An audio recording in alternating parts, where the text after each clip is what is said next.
Ladies and gentlemen, welcome back to the channel. This upcoming week is going to be critical for markets. It will either solidify a near-term bounce and this trading range that I think is coming. I could be wrong because of the earnings and the economic data that we have this week, as well as Jerome Powell. There is a specific concern that I have to some degree. I think there's about a 30% chance that we could get substantial further downside if these specific events happen this upcoming week. Now, with that said, I will also go over towards the end of this video my expectations for Tesla after you get kind of the backstory of what's going to be happening this week. I will go through all of the earnings with you, my expectations, all of the economic data, and Jerome Powell, and, well, my expectations. So first and foremost, as I have explained in many videos, especially leading up to this decline that we have seen in the triple Qs, which is so far a decline of about 8%. The S&P has declined about 5% so far.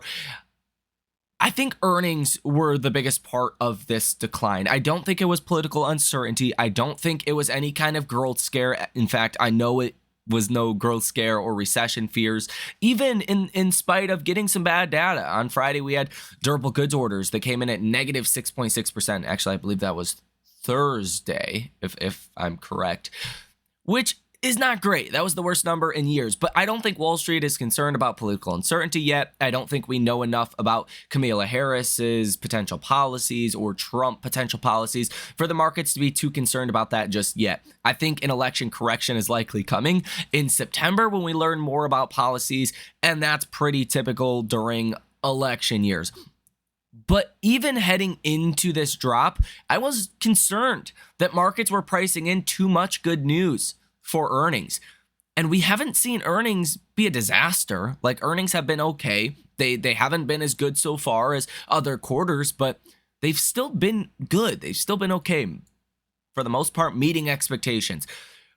But when stocks were priced for perfection, meeting expectations was not good enough. And we'll see if we get bad earnings, because if we do get truly bad numbers from any, especially of your big tech names reporting earnings this week, that's going to change things quite a bit, because right now we're meeting expectations. We're not getting bad earnings. We're not getting knock your socks off earnings.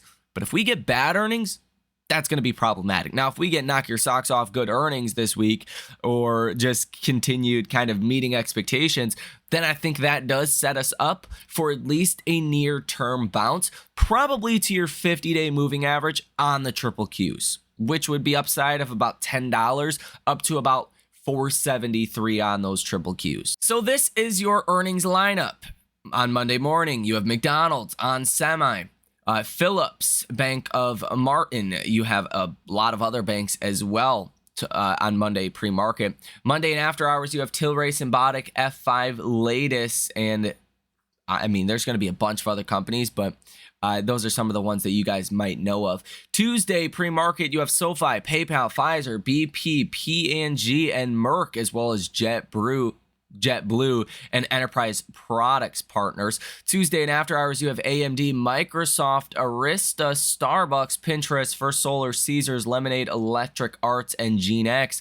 Wednesday pre-market, you have Boeing, Norwegian Cruise Line, Wingstop, Kraft Heinz, Altria, Humana, Cameco, Generic, MasterCard, and Teva. Wednesday and after hours, you have Meta, ARM, Qualcomm, Carvana, Lam Research, Western Digital, Riot, and Paycom. Thursday pre-market, Moderna, Canadian Natural, Crocs, Mobileye, ConocoPhillips, Wayfair, SiriusXM, Canada Goose, and a couple of others. Thursday and after hours, you have Amazon, Apple, Intel, Coinbase, DraftKings, Roku, Block, Marathon, Bookings, and Mercado Libre. And then Friday, as you typically get on Fridays pre-market, you have oil companies and mainly healthcare companies. So this week, oh my gosh, you have Microsoft, that's a $3 trillion company. You have Meta, that's a $1 trillion company. That's $4 trillion in market cap alone. You have AMD, that's about a $250 billion market cap company. You have Amazon, that's a $2.5 trillion company. You have Apple, that's a $3 trillion company. You have Intel, which is like a $300 billion company. All in all, you have like $10+ billion in market cap value that is reporting earnings this week. I think it might be closer to like 12 billion in total.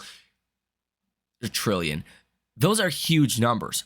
That is over three times the market cap value of the Russell 2000. Like, this week is the earnings week. Last week didn't matter. That was crumbs compared to this week. Now, if Microsoft, Amazon, Apple, AMD, Intel, Qualcomm, or, Lam Research for that matter, some of your AI stocks or your big tech names, Meta, ARM, group those in there as well. If they report bad earnings, then this market's going lower, okay? Because expectations are still high. What we've seen out of big tech so far, at least Google, was a great report, but it wasn't impressive. Okay, there's a difference between a great report and an impressive report. NVIDIA, they give you impressive reports. Knock your socks off, impressive reports. But Google's was just kind of in line. It was good. Expectations were high. It just came in good.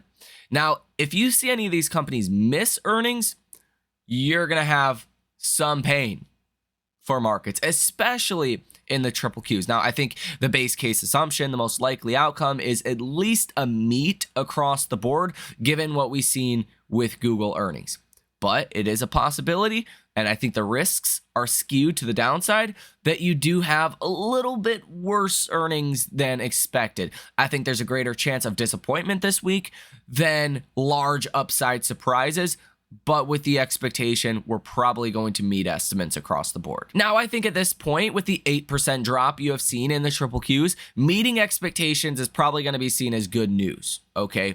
Apple has fallen from 235 or so down to 217. I think meeting expectations in the case of Apple is going to be okay. Same is true for Meta, that has fallen from the highs of about 540 down to 465. I mean, meeting expectations is probably good enough for Meta. What about Amazon? Well, I think to a lesser extent, that's still true as well. Amazon went from about 202 at the all-time high down to 182. I mean, you've kind of reset expectations with all of these stocks before they report earnings. Same is true with Microsoft, going from about 270 down to, 470 down to 425. I mean, I think an inline earnings report is at least going to be decent for these companies. So I would be a little bit careful for anyone that is super bearish heading into this upcoming week just because of earnings. Now, here in this upcoming week, we will have a lot of economic data as well as major events. So let's just start with Monday. Monday, 10:30 in the morning, Dallas Fed Manufacturing Index expecting a number of -12. Last month was -15.1. That's going to be the first bit of data the markets will be reacting to, although I don't think that's going to be too important. Even heading into Tuesday, you're going to get a lot of data out of Europe, especially the GDP growth rate quarter over quarter and year over year out of the EU. So really looking at all of these countries combined. And markets used to freak out about Europe a lot. Lately, we haven't.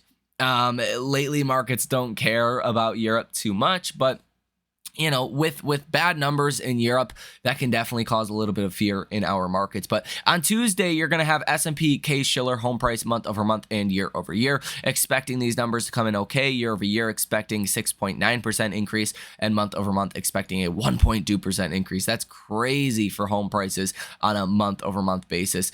So that would not necessarily be good if those numbers come in high. Now for Tuesday as well, 10 o'clock in the morning, JOLT job opening. So think about it like this. This is really a metric of evaluating the economy more than the job market itself. Because let's say you're a Dollar General, for instance, and you're looking to hire 5 employees.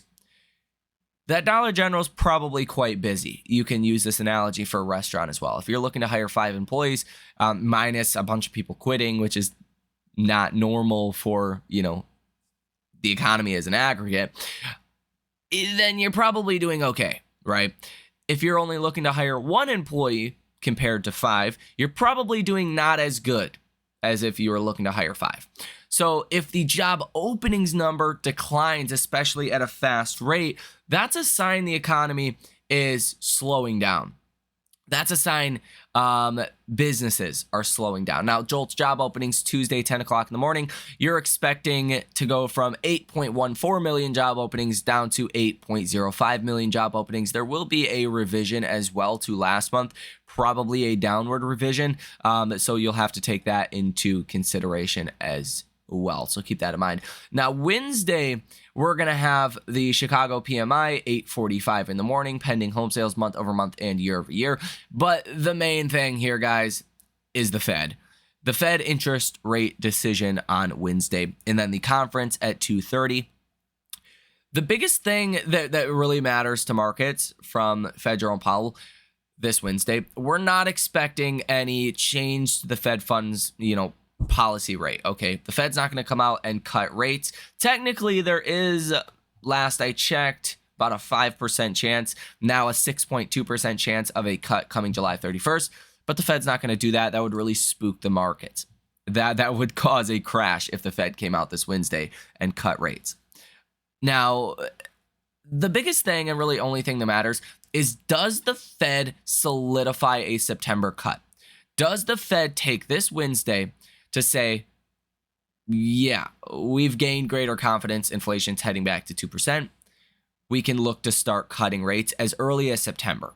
Now, they're going to still leave the door open to not cut rates in September to some degree, but if something along those lines is said, the markets are going to get excited about that. Okay.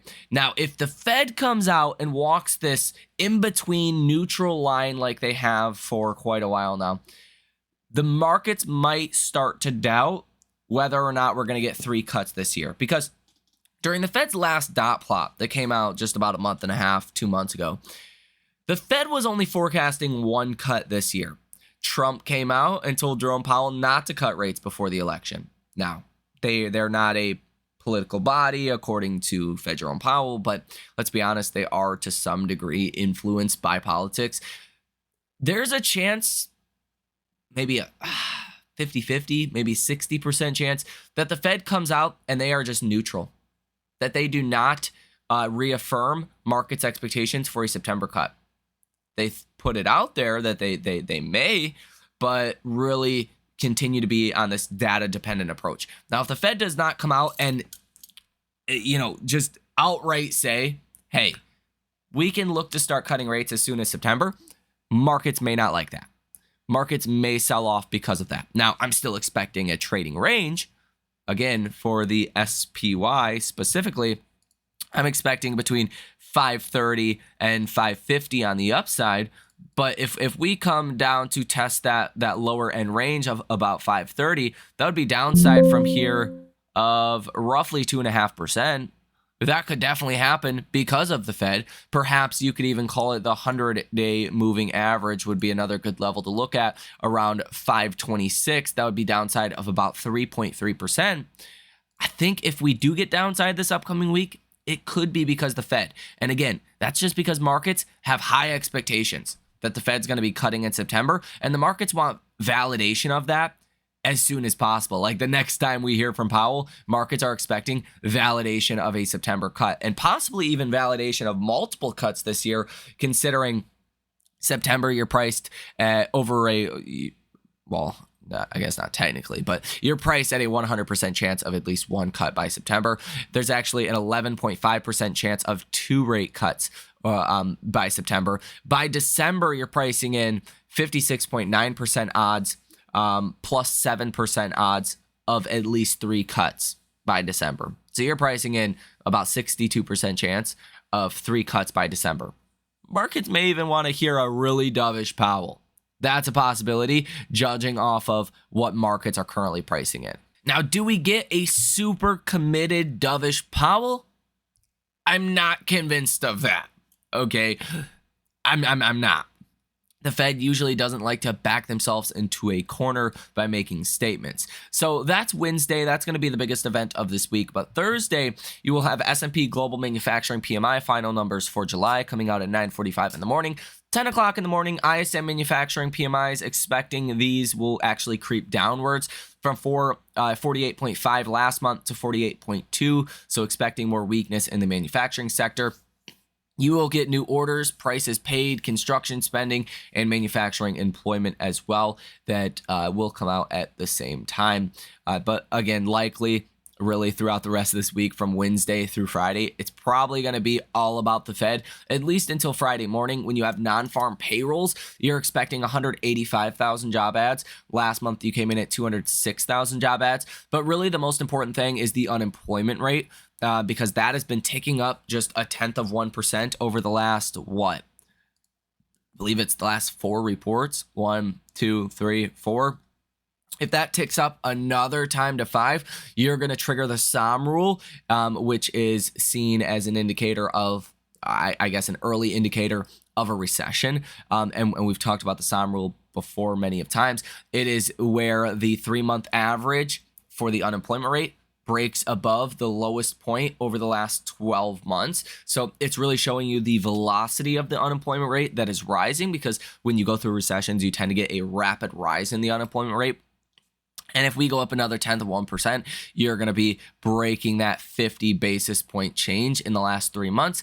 And that is going to trigger the SOM rule. And that could spark a little bit more fears about a recession, but we'll have to wait and see. I think we could be maybe just coming in line around 4.1%, considering we've went up 0.1% the last 4 months in a row. Wouldn't surprise me if there's a little bit of a just expectations being met and the unemployment rate that does not go up. So that will be very important coming Friday, and that'll be the main story of what moves markets coming on Friday. You will also get manufacturing orders month over month, manufacturing payrolls, government payrolls, average weekly hours, participation rate, average hourly earnings month over month and year over year. That's also something that markets are paying pretty close attention to as well. We want to see wages start to catch up to some of the inflationary pressures we have seen over the past couple of years. Now, another big theme of this upcoming week will be the 10 and 2-year yield curve, especially with Jerome Powell. Depending on what he signals, he may actually cause the yield curve to uninvert. Now, normally when you uninvert on the yield curve, you're about 1 to 3 months away from a recession. Normally when you uninvert is when the markets actually start to go through some pretty significant downside. Now, as I've explained in many videos, when you uninvert on the yield curve, all it's telling you is the Fed is about to start cutting rates. That's it. It's not telling you the economy is going into a recession. Now, what normally happens is when the Fed is starting to cut rates, you're going into a recession. So historical precedents really cause this precedent that markets have, that when the 10 and 2-year yield curve uninverts, you're going into recession. It's not exactly the case. All it's saying is the Fed's about to start cutting rates. Whether or not that's because of a recession or not, I think is, up for debate. And that's all that the yield curve is reacting to. Now, the latest AI investor sentiment survey that came out on Thursday of this past week, you had bullish investors at 43.2%, neutral investors at 25.1%, and bearish investors at 31.7%. Now, your 1-year bearish high was 50.3%. So you're only at 31.7%. This market is not very bearish. Okay. And a lot of that has to do with the rotation that has happened in markets. We haven't seen just an outright sell off. Okay. The NASDAQ has been selling off, rightfully so, but the Russell has been rallying. So you're not getting that big round of fear. If you want to say, hey, we need more fear before this selling is over with, I get that point. That's a valid point, that maybe there could be more downside, but I don't think the markets are going to get super fearful just based on earnings meeting expectations. You need to see bad earnings. You need to see a Powell that pushes back on potentially a September cut, which again, I don't find those scenarios as the most likely path ahead. Maybe a 30% chance, maybe a 70% chance. that earnings come in line with estimates, and Powell does, at least to some degree, lean towards a cut in September. But there's also that 30% chance earnings come in bad this upcoming week, and Powell does not lean into a cut in September. He just stays neutral. And that would be the scenario that causes further substantial downside in markets. And as far as your sentiment barometers as well, again, you can point to the Fear and Greed Index, which even after an 8% decline in the NASDAQ is still neutral at 45 as of Friday. Now, the previous close you had on Thursday, you were in fear territory at 39. So still sitting right at about neutral. Maybe a little bit of fear out there, but normally when you do go through these correction events, you do go through sell-offs, you normally get this CNN Fear and Greed Index down to like 20. Like usually a little bit in extreme fear is where you tend to kind of bottom out. So I think this is another kind of validation for the bears to say, hey, maybe there could be more selling ahead. But again, the reason for the selling is more important than the selling itself. And again, you also have the percent of stocks currently trading above their 50-day moving average at 69.42, something that you normally do not see as markets decline. Now, yes, this has been because of the rotation that we have seen, but in all reality, you have almost 70% of markets currently in an uptrend after an 8% decline in the NASDAQ. That's not what you normally see. So there is room for more selling in markets. Like markets are not oversold, right? In terms of the average stock out there and generalized selling. So there can be more selling. Again, if earnings come in bad, or I should also add to this, if AI earnings disappoint, which looks unlikely given we have TSMC earnings out the way and some, Cadence Design Systems and some other adjacent AI companies, that looks really unlikely at this point that we get anything bad out of AI. It will happen at some point, but not this quarter. Okay, let's just be honest. But again, if we get bad earnings or we get a Powell that is just so neutral it's disgusting, that's where you could get more generalized selling, especially in the Russell and especially in some of the areas that have recently started to outperform. Now, again, that's not a base case. There's about a 70% chance we get a Powell that confirms September is likely to be the cut and earnings come in line with estimates, and that's going to be enough to at least give you a short-term bounce. But again, overall, I'm still expecting a trading range in the best case scenario for this upcoming week or the worst case scenario for this upcoming week. I'm still expecting an S&P that SPY that trades between 530, call it your 100-day moving average on the lowest extent around 526 and 550. I don't think you're going back to all-time highs anytime soon, at least not over the next 5 or 6 weeks. I think there will be a larger correction around the political uncertainty in September. Perhaps in August is a possibility as well. Although I think you want to get through the first debate and let the campaigns really get rolling, but before more uncertainty comes in from that regard. And historically, right, end of August, September tends to be when you get that election correction, if not in October itself. But I do think it's going to be very volatile, and I think we can expect a lot of 2% up days, 2% down days, 1% up days, 1% down days. I think that's going to be the new normal over at least the next really 3 to 6 months here. So I think specifically with Tesla, as I said in the last video, the most likely scenario, call it a 70% chance or so, we actually bounce back into about the high 230s, maybe as high as 240. That would be where your 20-day moving average is. Now, do I expect Tesla will stay at this level? Probably not. I think there's going to be an election correction at some point in August, if not September. That will probably take us back down into the 200s, probably where we are trading now.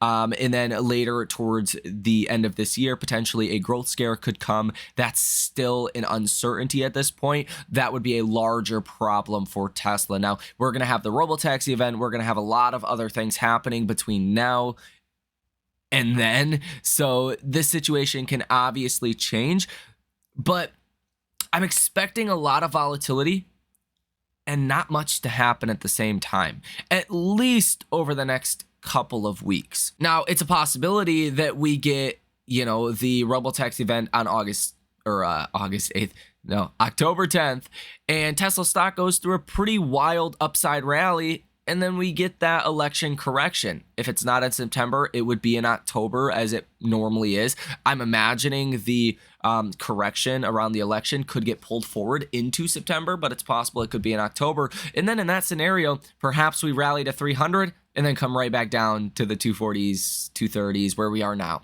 So I think it's going to be extremely volatile for Tesla over the next really couple of months heading into 2025. And then the bigger question is November, December, how is Wall Street feeling about growth and economic activity and markets for 2025? There's a lot of years where investors, I think 2023 is a notable one, where people start to say, hey, are we going into a recession in 2025?